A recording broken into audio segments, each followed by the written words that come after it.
What's going on, guys? Coach Matt in Yugoprro Baseball. I'm here with the man, Kevin Graber, and he's the man when it comes to base running. We just shot a video about the primary lead and how he's taken base running in his program. He coached at the professional level, college level, coach of the year many times. This guy is awesome, and it all started because he started learning base running, and that's what we're gonna talk about in this video, the delayed steal. Well, let's define delay steal to start, because maybe not everybody knows exactly what that is. Yeah.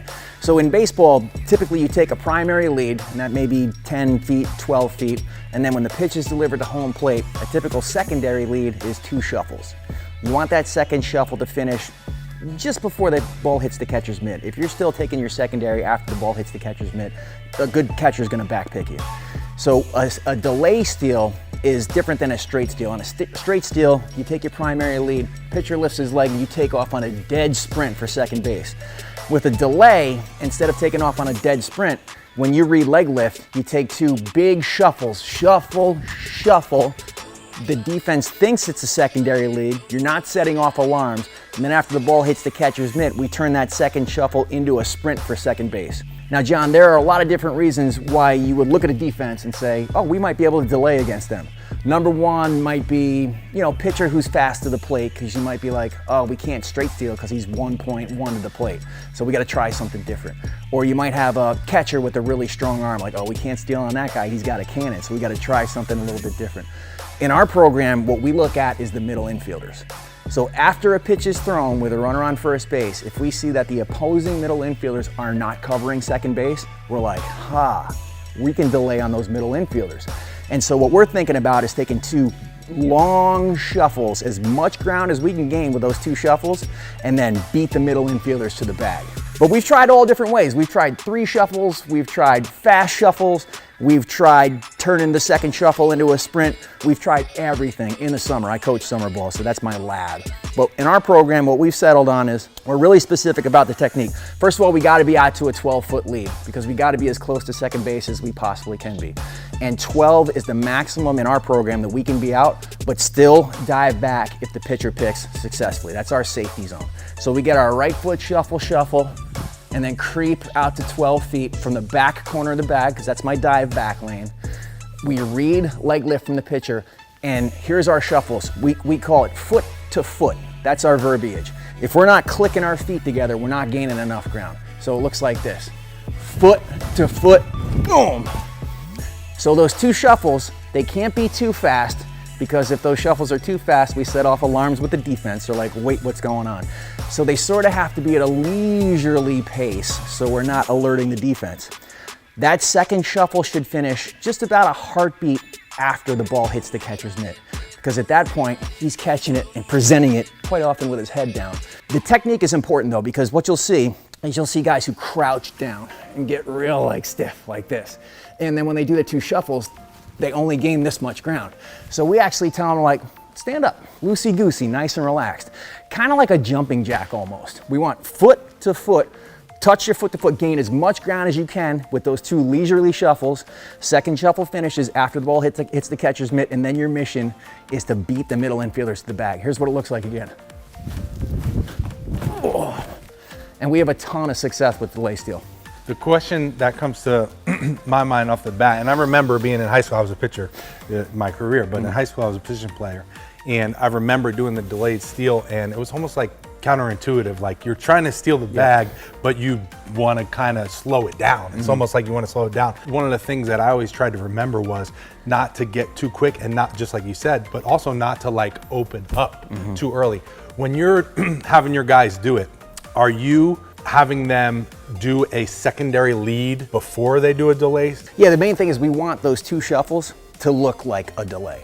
The only difference is we're gaining a lot more ground on our delay shuffles than we do on a secondary steal. If we gain that much ground on a regular secondary lead, we're way out in no man's land. We'll get back there. Trouble, right? Yeah. Gotcha. So what's the difference between a secondary lead and delay steal distance-wise? Yeah, I would say that, if we're out in a 12-foot primary lead, I would say our 2 shuffle secondary lead, that's probably another 6 feet, with 2 delay shuffles, literally as much ground as we can get. The tall, lanky guys sometimes are really good at delay steals, because they're gaining a lot of ground with those shuffles, and they're not always good at the the explosive starts, but you roll them into it. Some of those guys are like weapons with delay steals. It's a lot of fun. It opens up a new world for some of those guys. Let me ask you this. What do you teach going into second as far as like a slide and getting ready to go to third? That's a great question, because we love when our guys go feet first into second base on a delay steal, because that's the easiest way to scramble up and get to third. Pop-up slide works really, really well for that. And you know, there's a distinction here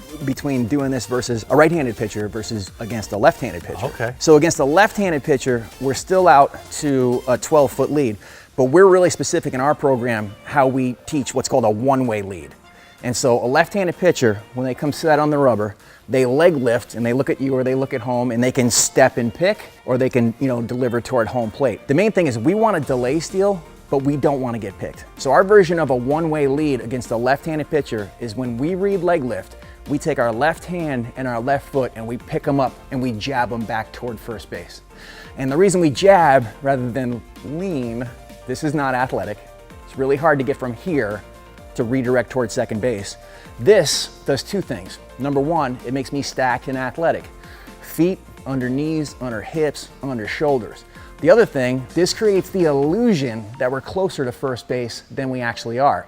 And also, if they pick to first base, the first thing that goes to the ground on my dive back is this. So, boom, right there. So a delay steal versus a left-handed pitcher looks like this. One-way lead, make sure the pitcher's going to the plate, shuffle, shuffle, boom. And the timing works really well against a left-handed pitcher, because we actually get a little bit of a later jump versus a lefty on this versus a righty, because we have to make sure the lefty's going to home plate and not picking to first base. And the timing of the later jump actually works well. It ensures that that second shuffle is going to finish about a heartbeat after the ball hits the catcher's mitt, right when he likes to frame it and present it to the umpire. So we love delay steal versus left-handed pitchers. That is awesome. That's such great information. My biggest question that just came into my head is, how are you getting your guys to make sure they're on point and they know what's coming? What does that look like from a you know, practice standpoint? Yeah, well, one thing that we do is in all of our drill work, anything that begins on first base, they are on the back corner of the bag and they are holding up the number of outs, showing me at third base. And in drill work, we always hold up no outs, because we're optimists. I'd rather practice with no outs than 1 out or 2 out. And that just gets them used to the process of, okay, this is my time to look at us. And they're required to hold up the number of outs the entire time that I'm running through our sign system. So the fact that we practice that so much and we ingrain it in all of our base running stations, like, that's helped us a lot. Are there consequences for missing a sign or for messing up, or like, how do you approach that as a coach? It doesn't happen often in our program, because most of what we do actually doesn't require a sign. We do have a sign for delay. We do have a sign for straight steal, hit and run, slash and run. But, you know, that's kind of like what we call old school stuff. We also have what's called new school stuff. So at first base and at second base, our runners have the green light to go anytime 3 things fall into place: timing, distance, and anticipation. And we define what each of those 3 things means, and it's kind of like a check boxes. Like, if all 3 of those things fall into place, I go. If 1 of them or 2 of them doesn't fall into place, we call it live to fight another pitch. Nice. I want to talk about that in the next video. Go check out Big Blue Baseball on YouTube.